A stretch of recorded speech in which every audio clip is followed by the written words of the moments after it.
जय हिंद साथियों, सक्षम क्लासेज राजस्थान यूट्यूब परिवार में आपका हार्दिक स्वागत है। जैसे हमने पिछली क्लास में डिस्कस किया था भारत का सामान्य परिचय, इस क्लास में भी हम डिस्कस करेंगे भारत का सामान्य परिचय। इसका एक पार्ट आप सेकंड मान सकते हैं। तो देखिए साथियों, एक ब्रीफ आपको बता दूं कि इस लेक्चर में हम क्या क्या पढ़ेंगे। इस लेक्चर में लेंगे इम्पोर्टेंट टॉपिक्स में से नई शिक्षा नीति 2020, न्यू एजुकेशन पॉलिसी 2020, फिर हम वित्त आयोग, आरबीआई, एसबीआई के अपॉइंटमेंट को देखेंगे, इनके बारे में डिस्कस करेंगे साथियों। उसके बाद हम डिस्कस करेंगे वन रिपोर्ट 2019, जो एग्ज़ाम पर्सपेक्टिव से बहुत इम्पोर्टेंट है आने वाले एग्ज़ाम्स के लिए। फिर हम देखेंगे पूरे 2020 को ख़राब करने वाले कोविड-19 के बारे में, और इम्पोर्टेंट अपॉइंटमेंट्स देखेंगे और एक इंडियन डिफेंस जो सिस्टम है, डिफेंस का जो स्ट्रक्चर है वो देखेंगे। उसका हम थोड़ा सा ब्रीफ लेंगे साथ ही। इससे पहले हमने एक वीडियो बनाया था, उसमें हमने आर्मी, नेवी और एयरफोर्स के बारे में आपको बताया था, पर उसका आगे का हम कुछ देखेंगे। तो चलिए आज का लेक्चर शुरू करते हैं।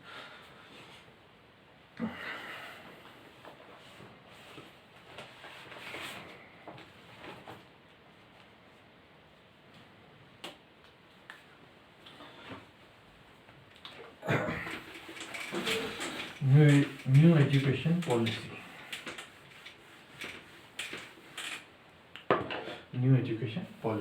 न्यू एजुकेशन पॉलिसी 2020, नई शिक्षा नीति 2017 मई के अंदर जो भारतीय कैबिनेट है उसने इसरो के पूर्व प्रमुख थे के कस्तूरी रंगन साहब को कहा कि आप एक मसौदा तैयार कीजिए नई शिक्षा नीति के अंतर्गत। 29 जुलाई 2020 के दिन भारत के शिक्षा मंत्री श्री रमेश निशंक पोखरियाल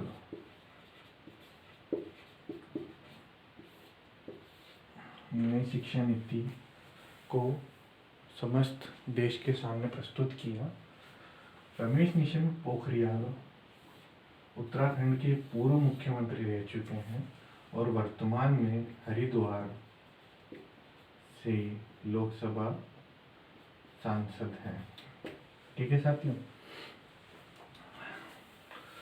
अब ये जो शिक्षा नीति है ये स्वतंत्र भारत की तीसरी शिक्षा नीति है। इससे पहले 2 शिक्षा नीति आ चुकी हैं।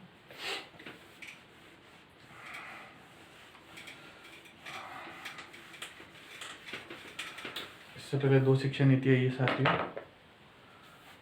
जो प्रथम शिक्षा नीति आई थी वो आई थी 1968 में। इंदिरा गांधी की सरकार थी, इंदिरा गांधी सरकार के समय आई थी, और इससे मानते हैं कि कोठारी आयोग की सिफारिशों से प्रेरित मानते हैं साथियों इसको। फिर जो दूसरी शिक्षा नीति साथियों, ये तो हो गई फर्स्ट। फिर सेकंड आई, वो आई थी 1986। इन्हीं की बेटे राजीव गांधी की सरकार थी, राजीव गांधी सरकार के समय आई साथियों। ठीक है, राजीव गांधी सरकार के समय आई और इस पॉलिसी के अंतर्गत 10+2+3 मॉडल पे शिक्षा दी गई। 10वीं तक माध्यमिक शिक्षा का स्तर रखा गया कि आपकी सभी विषयों में पढ़ाई होगी। 11th में आपको सब्जेक्ट चुनना है, आप साइंस चुन सकते हैं, आप कॉमर्स चुन सकते हैं, आप आर्ट्स से चुन सकते हैं, या आप वोकेशनल या अन्य सब्जेक्ट चुन सकते हैं। जैसे कोई संस्कृत भाषा में अध्ययन कर सकता है, कोई मराठी में कर सकता है वो। तो ये आपका स्पेशल एजुकेशन। और 3 वर्ष का इसमें ग्रेजुएशन स्नातक का जो प्रावधान है साथी, ये 3 वर्षीय स्नातन कार्यक्रम इसमें रखा गया। उसके 34 वर्षों बाद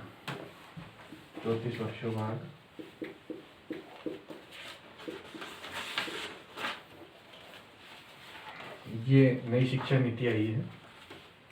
तो इसका आप एक बार स्क्रीनशॉट ले लीजिए साथियों। एक बात मैं आपको और बता दूं, ये जो हम वीडियो रिकॉर्ड कर रहे हैं और ये जो क्लासेस आपकी चल रही हैं, इसकी पीडीएफ भी आपको हम प्रोवाइड कराएंगे। और इसकी पीडीएफ मिलेगी हमारे ऑफिशियल टेलीग्राम चैनल कलाम जंक्शन पर।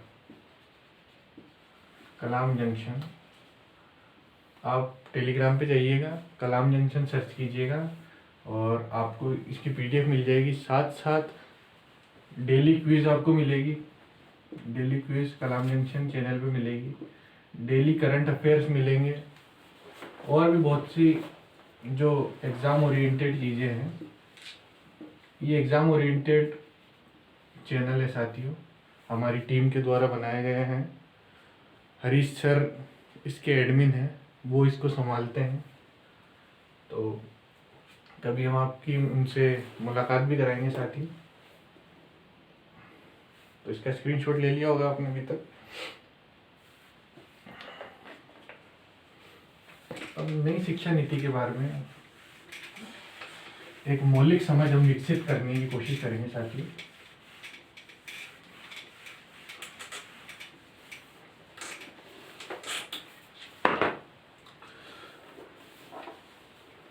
नई शिक्षा नीति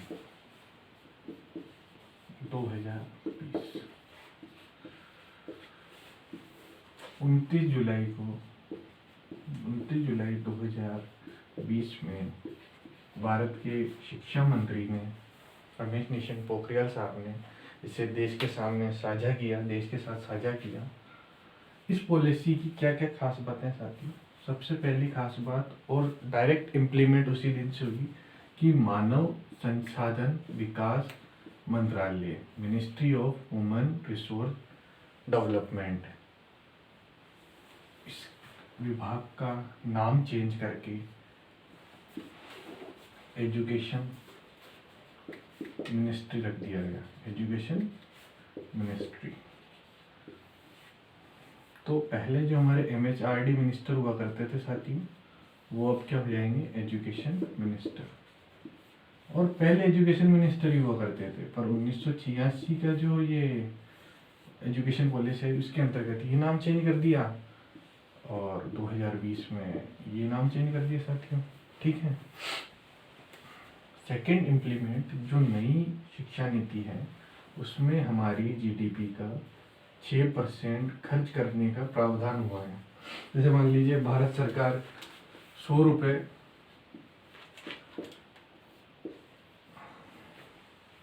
खर्च करती है, तो उसमें से 6 रुपये शिक्षा पर खर्च करेगी भारत सरकार।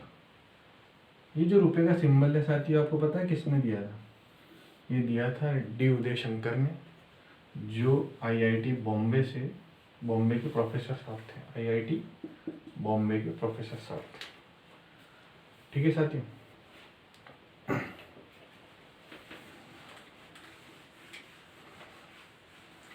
और ये पॉलिसी किस आधार पर रहेगी साथियों? ये रहेगी 5+3+3+4 सेगमेंट। इसके अंतर्गत 5 में क्या होगा साथियों? इसको हम कहते हैं फाउंडेशन स्टेज। फाउंडेशन स्टेज 3 वर्ष। इसको भी 2 सेक्शन में बांटा गया है, शुरू के 3 वर्ष और फिर 2 वर्ष। शुरू के जो 3 वर्ष है साथियों, उसको इन्होंने कहा है प्री प्राइमरी फेज, कि आप इस बच्चे को इसमें बिठाना सिखाएं, क ख ग सिखाएं और ये चीज़ें सिखाएं। फिर 2 वर्षों में बच्चा पहली व दूसरी कक्षा पास करेगा। फिर नेक्स्ट में बच्चा तीसरी, चौथी, 5वीं पास करेगा। और ये वाला जो स्टेज है साथियों, इसमें नई शिक्षा नीति के अंतर्गत कहा गया है कि राज्य सरकार को प्रतिबद्ध होना पड़ेगा, राज्य सरकार को स्थानीय भाषा व मातृभाषा में बच्चे को 5वीं तक की शिक्षा देनी है। स्थानीय भाषा, लोकल लैंग्वेज, मातृभाषा, उसमें जैसे मान लीजिए कोई महाराष्ट्र का है तो आपको उसको 5वीं तक की जो राज्य सरकार चाहे तो उस बच्चे को 5वीं तक की जो शिक्षा है वह जो 5वीं तक की शिक्षा है उसकी मातृभाषा और स्थानीय भाषा में। उसके बाद होगी साथियों 6th 7 8 हो गई साथियों। तो जो 6 7 8 है साथियों, इसमें क्या होगा, आपको 6th क्लास से ही आपको वोकेशनल ट्रेनिंग दी जाएगी। मतलब आपको पढ़ाई के साथ साथ और कोई काम भी सिखाए जाएंगे। जैसे मान लीजिए हो सकता है आपको बढ़ाई का काम, मतलब खाती का काम सिखाया जाए, हो सकता है आपको कंप्यूटर ऑपरेटिंग या कोई डाटा एनालिटिकल का काम सिखाया जाए। तो आपकी वोकेशनल जो स्टार्टिंग हो जाएगी वो 6th हो जाएगी साथियों। फिर उसके बाद 8 तक का सेगमेंट हो गया, फिर 9th 10th 11th 12th। तो 9th क्लास में आपको सब्जेक्ट 9th क्लास में आपको जो सब्जेक्ट चयन मिलेगा कि आपको सब्जेक्ट चुनना है साथियों। तो आप 9th में फिजिक्स के साथ साथ पॉलिटिकल साइंस भी चुन सकते हैं साथियों, पता है आपको। पॉलिटिकल साइंस चुन सकते हैं आप। मैथ्स के साथ में आप हिंदी चुन ले, आप मैथ्स के साथ में ज्योग्राफी चुन ले, मैथ्स के साथ में इकोनॉमिक्स चुन ले। ये इसके लिए व्यक्ति को स्वतंत्र किया गया है। इसका मतलब आपका जो इंटरेस्ट है उसके आधार पर आपको शिक्षा देने का जो प्रावधान है वो नई शिक्षा नीति के अंतर्गत किया गया है। और इसमें जो ग्रेजुएशन है वो 4 साल का कर दिया गया है साथियों। ग्रेजुएशन को 4 वर्ष का कर दिया गया है। तो 4 वर्ष का भी कितना शानदार ढंग से किया है साथियों कि अगर आप फर्स्ट ईयर पास करके आप छोड़ देते हैं तो आपको मिलेगा सर्टिफिकेट। सेकेंड ईयर आपने पास कर लिया साथियों तो आपको मिलेगा डिप्लोमा।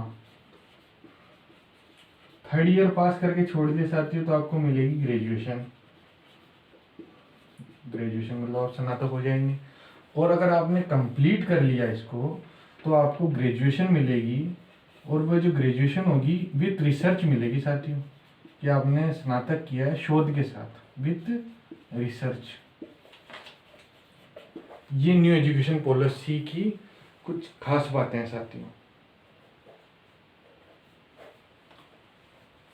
एक पॉइंट और था साथियों इसमें, जब 1986 की पॉलिसी आई थी आज के 34 वर्ष पहले, तो उसमें कुछ संशोधन हुए थे। तो 1992 में पीवी नरसिम्हा राव की सरकार थी जिन्होंने एलपीजी उदारीकरण लेके आए थे। वो उनकी सरकार थी। मनमोहन सिंह साहेब उसमें पूर्व प्रधानमंत्री मनमोहन सिंह जी उस समय वित्त मंत्री थे और शानदार सरकार चली थी। और 1986 की जो शिक्षा नीति थी उसने भारत में एक ऐसी संरचना को, ग्रामीण बच्चों के उत्थान के लिए कितनी शानदार परियोजना का अनावरण किया जिसका नाम था साथियों नवोदय विद्यालय।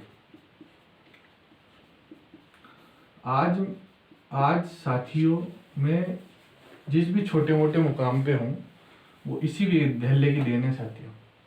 मैंने नवोदय विद्यालय नांदला अजमेर से अपनी शुरुआती शिक्षा और उच्च माध्यमिक शिक्षा मैंने वहीं से प्राप्त किया साथियों। और नवोदय विद्यालय जो प्रांगण है उसके बारे में तो आपको क्या कहें साथियों, इतना मतलब एक अभिभावक के रूप में हमें टीचर पढ़ाते हैं और इतना शानदार इन्वायरमेंट है साथियों कि एक बार आप पढ़े ना पढ़े पर आप एक बार नवोदय कल्चर को जाके जरूर देखिएगा साथियों। तो चलिए इसका स्क्रीनशॉट ले लीजिएगा साथियों।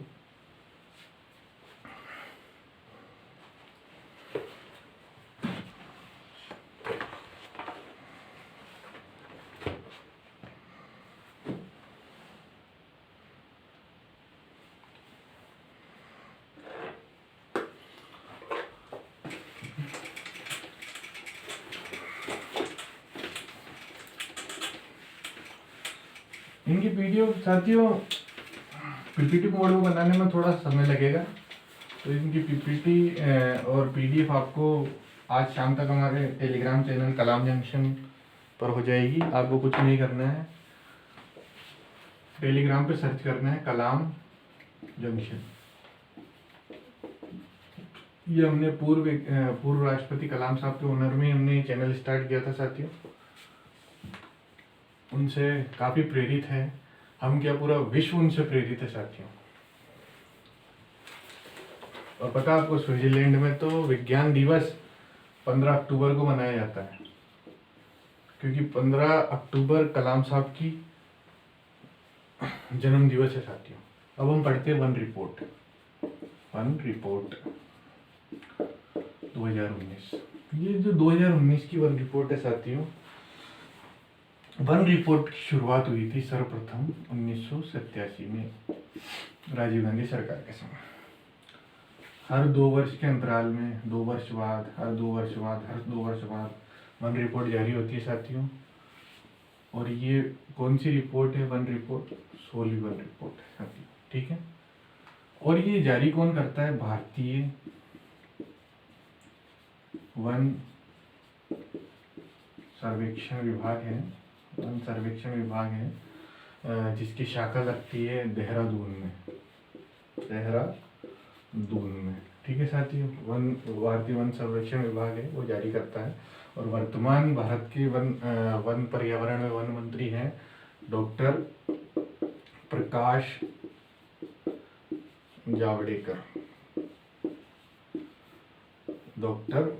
जावड़ेकर, ठीक है साथियों। वन रिपोर्ट 2019 के अनुसार भारत में सर्वाधिक वन है एमपी में, और सर्वाधिक वन घनत्व है, सर्वाधिक वन घनत्व जो है वह है मिजोरम में। लगभग 85% वन घनत्व है यहाँ का, और सर्वाधिक वन का है साथियों एमपी में। सबसे ज़्यादा राष्ट्रीय उद्यान एमपी में, बाघों का राज्य एमपी, ठीक है साथियों। इसे हम भारत का टाइगर स्टेट कह सकते हैं एमपी को, टाइगर स्टेट। आपने एडवर्टाइज भी देखा होगा इसका, पहले आता था, अमिताभ बच्चन साहब करते थे। तो ये है भारत का वन रिपोर्ट। नोट डाउन कर लीजिए, नोट डाउन कीजिए, और उसके बाद एक बार पीडीएफ को भी एक बार रीड कर लिया कीजिए, ताकि आपका एक रिवीजन सा हो जाएगा। और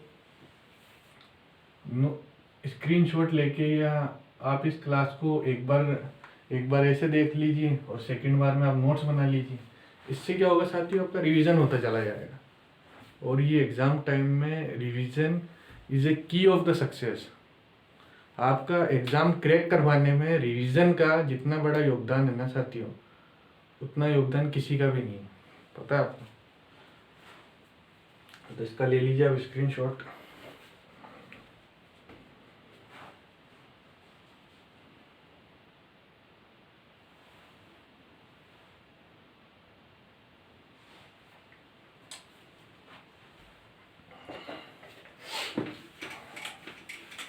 अब नेक्स्ट टॉपिक लेते हैं, जिसमें पूरे 2020 की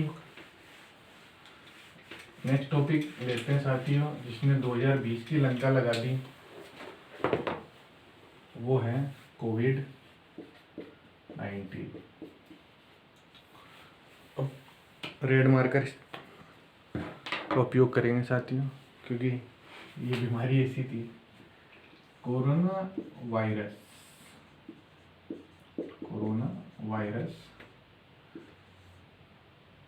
डिजीज। और कब स्थापित हुई थी? 2019 में इसका जन्म हो गया था। ये पेंगोलिन से फैली थी, कोई कहता है बैट से फैली थी। बाकी साक्ष्य ये है कि चीन के जो हुबेई प्रांत है,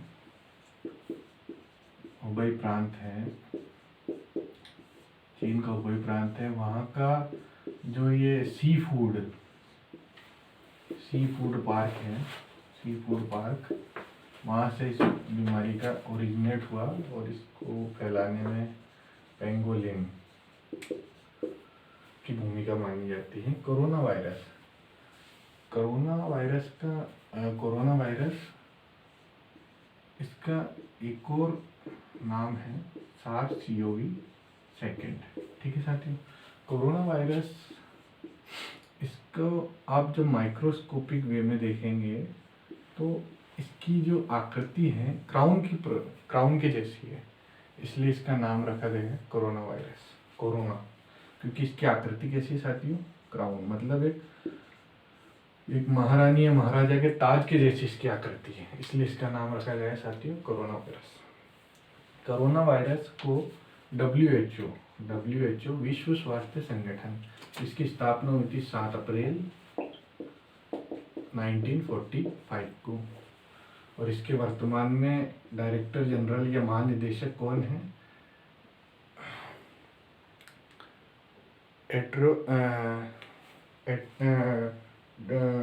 Tedros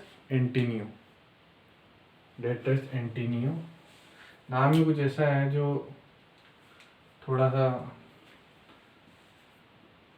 Tedros एथोम,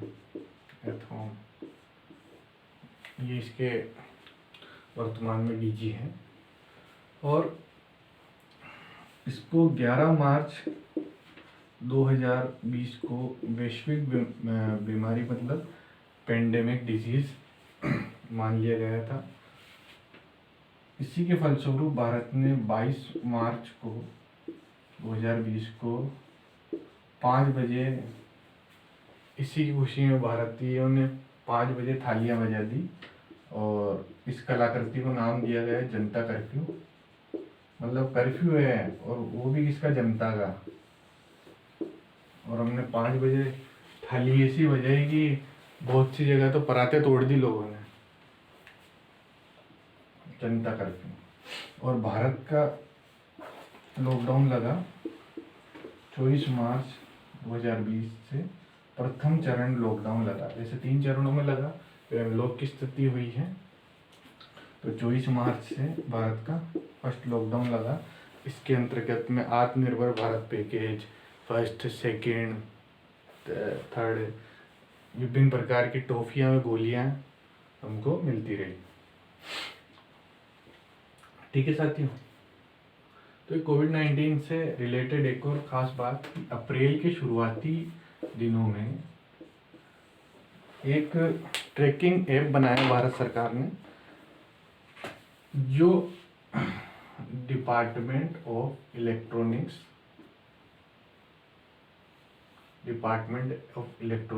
and IT, DoIT, जो डिपार्टमेंट है ministry of electronics and IT के अंतर्गत में आता है, डॉइट या मोइट आप कह सकते हैं। उसने अप्रैल की शुरुआत में आरोग्य सेतु नाम से एक ऐप बनाया साथियों। ये एक ट्रैकिंग डिवाइस था जो आपसे कुछ जानकारी मांगता था। उस जानकारी के आधार पे आपको बताता था कि आप सेफ हैं या अनसेफ हैं, या आप में कोविड संक्रमण होने के कितने % चांसेस हैं, कोई कोविड व्यक्ति आपके कितनी बार कांटेक्ट में आए हैं, आप उससे किस रेंज में हैं, मतलब आप 2 किलोमीटर की रेंज में आपके कितने कोविड पेशेंट हैं, 5 में आपके कितने कोविड पेशेंट हैं, ये सारी जानकारी आपको आरोग्य सेतु मिलती थी। और इसके जो ब्रांड एम्बेसडर है वे हैं विमल केसर मसाला के अजय देवगन साहब, दाने दाने में केसर का दम कहने वाले अजय देवगन साहब इसके ब्रांड एम्बेसडर हैं। ठीक है साथियों, इसका भी आप ले मारिए स्क्रीनशॉट। और इसके फलस्वरूप एक और इम्पोर्टेंट जानकारी लिख लीजिए, इसकी भारत में पहले केस की पुष्टि हुई थी केरल में, फर्स्ट केस आया था केरल में, और फर्स्ट डेथ हुई थी कैसे केरल और कैसे कर्नाटका में। और सबसे ज़्यादा केस इसके देखने को मिले शुरुआत में केरल में, और वर्तमान में और अभी तक महाराष्ट्र की तो लंका लगा रखी इसमें। ठीक है साथियों। और जो ये कोविड-19 वायरस है, इसका फर्स्ट केस केरल में आया। इसकी फर्स्ट जो डेथ हुई वो हुई साथियों कर्नाटक में। और इसी बीच में एक नए फंड का आया नाम, प्रधानमंत्री citizen awareness relief for emergency fund, PM cares नाम से एक नया फंड लॉन्च हुआ। ये शायद 28 मार्च को प्रधानमंत्री मोदी द्वारा इसका गठन किया गया था। और ये संसद के विशेषाधिकार समिति के अंतर्गत विशेषाधिकार कैबिनेट मंडल के द्वारा रचित गया एक फंड है, पीएम केयर्स। वैसे भारत ये है, ठीक है। इसके अंतर्गत देखिए साथियों, एक बहुत इंपॉर्टेंट चीज हुई, एक पीएम स्वनिधि नाम से योजना चली। जो वेंडर्स हैं हमारे, जो ये ठेला चलाने वाले हैं या सब्जी का ठेला लगाने वाले हैं या रेट पिकर्स हैं, उनको पीएम स्वनिधि के अंतर्गत 10,000 रुपये का सरकार ने लोन, ताकि वो अपनी फाइनेंशियल स्टेबिलिटी को वापस मेंटेन कर सके, वो स्थापित किया गया है। और आपको पता है कोरोना काल में एक सुपर हीरो का भी उदय हुआ। जैसे अमेरिका के पास स्पाइडरमैन है, जर्मनी के पास बैटमैन है, वैसे भारत को भी एक सुपर हीरो मिला जिसका नाम था सोनू सूद। इनको पंजाब चुनाव आयोग का इलेक्शन आइकन बनाया गया है साथियों। और इनकी अभी एक पुस्तक आई है, आई एम नॉट मसीहा, आई एम नॉट मसीहा, ये इनकी पुस्तक है। इन्होंने एक ऐप लॉन्च किया था, काफ़ी ऐप लॉन्च किए हैं, बाकी उस एक ऐप का नाम याद रखिए, प्रवासी रोजगार ऐप। ठीक है साथियों, प्रवासी रोजगार ऐप। सबसे पहले पूर्णतः कर्फ्यू लगाने वाला जो राज्य था वह था पंजाब राज्य। और सबसे पहले लॉकडाउन लगाने वाला जो राज्य था वो था अपनो राजस्थान। ठीक है साथियों, एक स्क्रीनशॉट ले मारिए साथियों। और राजस्थान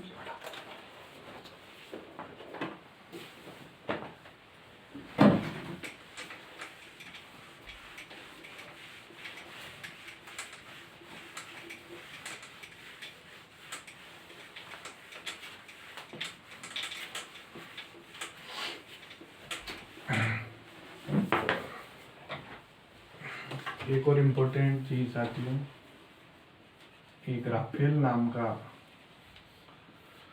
राफेल,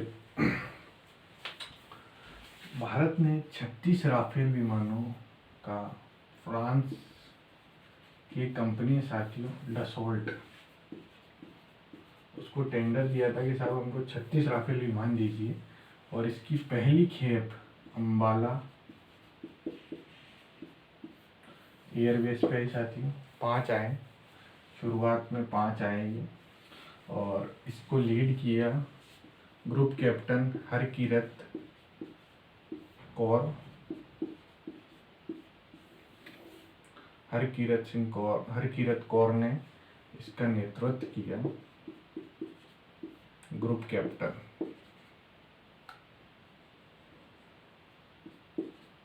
ग्रुप कैप्टन साहब हरकीरत कौर ने इसका किया। ये समझौता हुआ था 2016 को, लगभग 60,000 करोड़ या 59.2 करोड़ का ये समझौता हुआ था साथियों।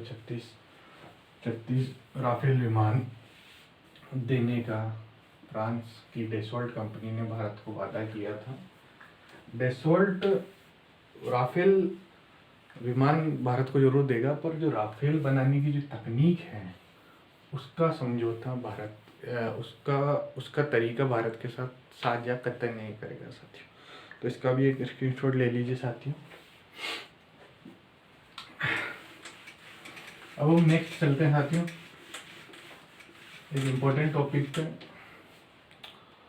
उसका नाम है वित्त आयोग। इसका संविधान वर्णन है साथियों अनुच्छेद 280 के अंतर्गत। ठीक है साथियों, और अभी जो 15 वित्त आयोग है उसके चेयरमैन है एन के सिंह साहब। एन के सिंह साहब 15 वित्त आयोग के चेयरमैन हैं। ठीक है साथियों। दूसरा, भारत की जो वर्तमान वित्त मंत्री हैं वे भारत की प्रथम पूर्णकालिक महिला वित्त मंत्री, जिनका नाम है निर्मला सीतारमण। ये राज्यसभा से सांसद है साथियों, निर्मला सीतारमण। वैसे भारत में इंदिरा गांधी ने भी वित्त बजट पेश किया है, परंतु भारत की पहली जो महिला पूर्णकालिक जो वित्त मंत्री है वो निर्मला सीतारमण जी हैं। एक आप एजेंसी देखिए RBI, reserve bank of India, जिसकी स्थापना 1 अप्रैल 1935 को हुई थी। इसका हेडक्वार्टर है साथियों माया नगरी, मुंबई में। इसके वर्तमान जो चेयरमैन है, जिसको हम गवर्नर कहते हैं साथियों, वह हैं पूर्व ब्यूरोक्रेट शक्तिकांत दास साहब। शक्तिकांत दास। एक गवर्नर होता है इस बॉडी में, और 4 उप गवर्नर मतलब डेप्यूटी गवर्नर होते हैं साथियों। 4 डेप्यूटी गवर्नर होते हैं। तो 4 डेप्यूटी गवर्नर कौन है साथियों? एक तो है माइकल पात्रा, एक है महेश कुमार जैन, MK जैन, एक है M राजेश्वर राव, और एक है साथियों विभू प्रताप कानूनगो। ये है साथियों। ठीक है, ये हो गया। ठीक है, तो जो एक के नोट के अलावा किसी भी नोट पे इस तरफ तो गांधी जी की तस्वीर बनी रहती है और इस तरफ गवर्नर के सिग्नेचर होते हैं। तो वर्तमान में जो गवर्नर हैं वो है शक्तिकांत दास। ठीक है साथियों। और 1 रुपये का जो नोट होता है उसमें भारत के जो वित्त सचिव हैं उसके हस्ताक्षरित अधोरित होता है साथियों। तो ये हो गया। एक एजेंसी आप देख लीजिए SBI, जो भारत का सबसे बड़ा बैंक है और भारत का पहला बैंक जिसकी विदेश में सबसे ज़्यादा शाखाएं हैं वो SBI है। ठीक है साथियों। अब देखिएगा आप, SBI के वर्तमान में जो चेयरमैन हैं या अध्यक्ष हैं वो हैं दिनेश कुमार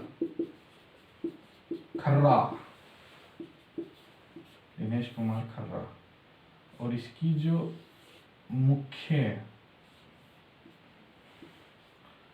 MD हैं वो हैं सुधा बालकृष्णन।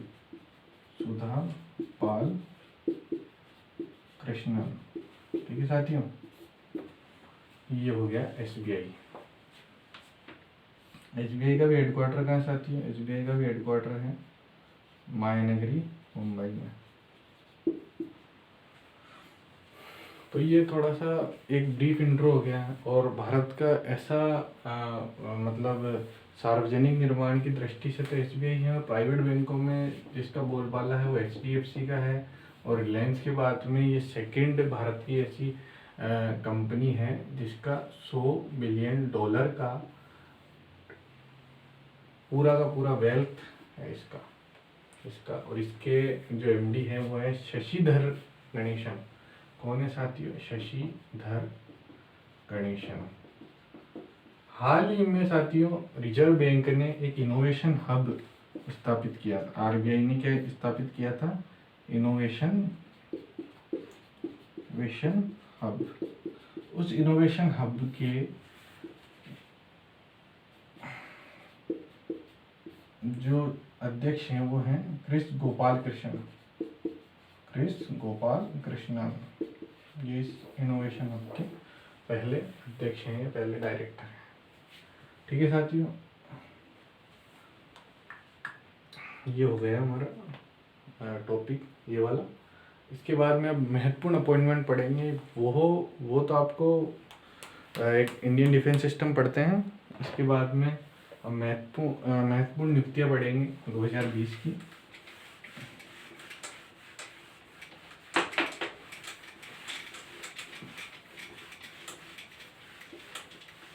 तो साथियों स्टार्ट करते हैं इंडियन डिफेंस सिस्टम से। इंडियन डिफेंस, देखिए साथियों, जो भारत की जो आर्मी है उसका सर्वोच्च कमांडर होता है भारत के राष्ट्रपति, जो वर्तमान में है रामनाथ कोविंद साहब। ठीक है, ये सर्वोच्च सेना के सेनापति हो गए। अब भारत में है सेनाएं तीन। पहली है थल सेना, दूसरी है नौसेना और तीसरी है साथियों वायुसेना। थल सेना दिवस मनाया जाता है आने वाला ये कुछ दिनों पश्चात 15 जनवरी को। नौसेना दिवस मनाया जाता है साथियों 8 अक्टूबर को। और वायुसेना दिवस मनाया जाता है साथियों 4 दिसंबर को। सॉरी साथियों, ये मनाया जाता है 4 दिसंबर को और ये मनाया जाता है साथियों 8 अक्टूबर को। ठीक है साथियों, वर्तमान में जो भारत के थल सेना अध्यक्ष जिन्हें हम जनरल कहते हैं वो है मनोज मुकुंद नरवणे, जिन्हें हम जनरल कहते हैं, commanding officer of army staff या chief of army staff COS कहते हैं। इनके जो अंडर में है जो डेप्यूटी या हम इनको कह सकते हैं vice chief of army staff, वो वर्तमान में साथियों SK सैनी। ठीक है साथियों, SK सैनी साहब। नौसेना के जो वर्तमान अध्यक्ष है साथियों वो है एडमिरल करमबीर सिंह। वायुसेना के जो हैं साथियों, इनका तो नाम ही बहुत भारी है साथियों। इनका नाम है air chief marshal R Rakesh Kumar Singh Bhadauria, ये है। और पिछले हाल ही समय में इन तीनों सेनाओं के बीच में कोऑर्डिनेशन बनाने के लिए एक पद का सर्जन हुआ था साथियों, जिसका नाम है चीफ ऑफ डिफेंस स्टाफ। जो चीफ ऑफ डिफेंस स्टाफ है 4 स्टार पद है साथियों। कितने स्टार पद है साथियों? 4 स्टार पद। और वर्तमान में भारत के चीफ ऑफ डिफेंस स्टाफ कौन है साथियों? जनरल बिपिन रावत।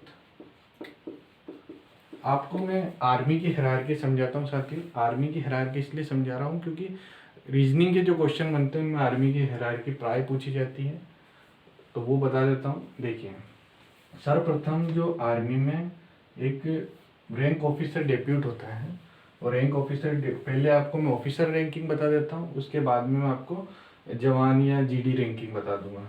तो सबसे पहले जो बनता है व्यक्ति वो बनता है ल्यूटिनेंट या लेफ्टिनेंट, जो होता है साथियों 2 स्टार। उसके बाद में बनता है साथियों वो कैप्टन।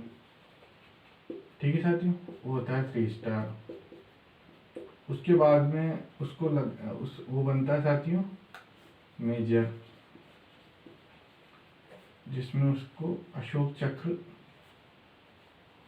मिलता है साथियों। ठीक है, उसके बाद बनता है वो लेफ्टिनेंट कर्नल। कर्नल ऐसे लिखते हैं साथियों, इसमें उसको एक अशोक, साथ में 1 स्टार। फिर बनता है साथियों वो कर्नल। कर्नल में अशोक के साथ में साथियों उसको 2 स्टार मिलते हैं। और यहाँ से कॉलर पे फीती सिस्टम, यहाँ पे एक रैंक स्टार्ट हो जाती है कर्नल के बाद। इसके बाद बनता है साथियों ब्रिगेडियर। ब्रिगेडियर क्या होते हैं साथियों? 3 स्टार। उसके बाद में बनता है साथियों मेजर जनरल। मेजर जनरल होता है ना साथियों, उसके होता है अशोक 1 स्टार और 1 केची, 1 स्वार्ड ये होती है साथियों। उसके बाद बनता है लेफ्टिनेंट जनरल, लेफ्टिनेंट जनरल जिसके अशोक और केची होती है साथियों। और उसके बाद बनता है जनरल जिसके एक अशोक, एक स्टार और एक केची होती है साथियों, ठीक है। और जो CDS है वो क्या है साथियों, 4th रैंक है। भारत में आज तक साथियों